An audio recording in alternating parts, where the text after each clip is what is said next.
have, I mean, we won't have really too much heat. But if the range breaks to the low side or upside, we'll be back in the mix of things. So right now we're just we're in range life, and that's why, like yesterday, even though we gapped down, there was really no follow through because if you just gap down near support, then it's gonna get bought up. So like we're like kind of in two different phases here, where the long-term trends are higher, but the short-term trends are showing lower or to range, and so we get a lot of these kind of indecision days where you may gap and crap, or you just gap and sit around. It goes both ways, but we'll find some stuff to play. There's still more than enough action right now. It just happens to be we've got to have the hot stuff. So let's look at there's quite a few different gappers today. Man, this MNK looks like it wants to go to 0. So this one is already having bear flag life. Yesterday was a pretty nice trend on it. Now you're gapping down again. So you're getting really below all these lows.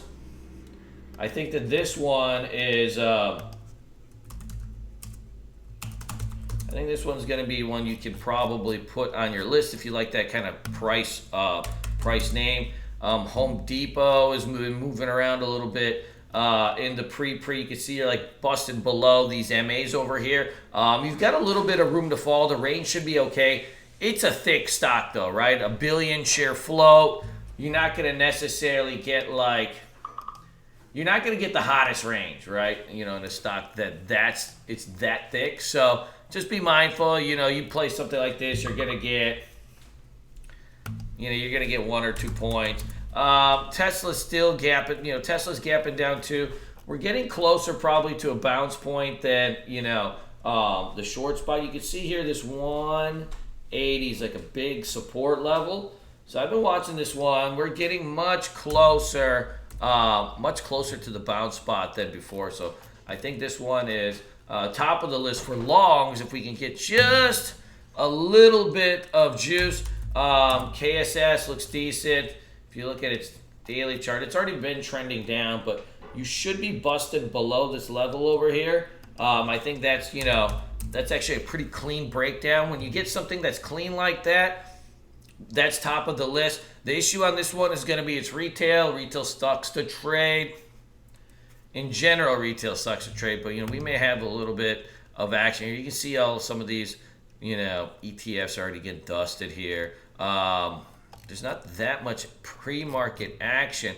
An interesting one that kind of popped up on the radar yesterday was this Tiger. So it's been a demolition derby over here. So whoever IPO'd this thing really had, they really got some skills, right? They ramped this thing up to $25 and then just demolished it. You saw end of day, a little bit of a pop just right into the close. So this was after hours, if you see. So came in at 5 o'clock. They ramped it up, 10%, give or take, 50 cents. I think, and it's holding up here pretty well. I think that this one, this one could give us a chance. What do you think?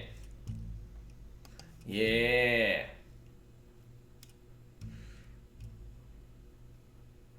Yeah, I think so. So we're going to definitely, that'll be on the list for today. I think that one's going to move pretty well. And you see, all the rest of this stuff is just junk, right? It's who wants to play Nugget? Nobody, right? Who wants to play JNug? Nobody. Who wants to play VCYT? Nobody. So the rest of this stuff is just junk. So KSS, Tiger, and then, we'll keep our regulars on the watch list like Roku. This thing is still flagging. It's ramping up. We had a decent long on it yesterday, as it broke back over the VWAP, but it's still flagging here. What's gonna happen is, and this happens every time we watch one of these flags. I feel like it's been with us for a while, right? It's you try the damn thing 5 times, and then one day when you're not looking, it just ramps $8, and you're like, what the fuck? How did this thing go? So that's kind of how this one's probably gonna move. We just, we keep taking the little bit of $1, $2 shreds in it while we wait for the bigger move. Danny, what's up? Robbie, how you doing? Mr. Marker, what's going on? Corey, how you doing? BYND does look okay. I was waiting for a little bit more pullback. I think, if you can get that thing closer to the 90 MA, it's good. But yeah, you're essentially got an orderly consolidation. So I think that this one is probably on the watch list too. So let's go do what we do. I apologize for being late. Woke up late. You know how it goes. I'm a single man. I got things to do. I'm just kidding. I just woke up late. I'll see everybody in the mañanas.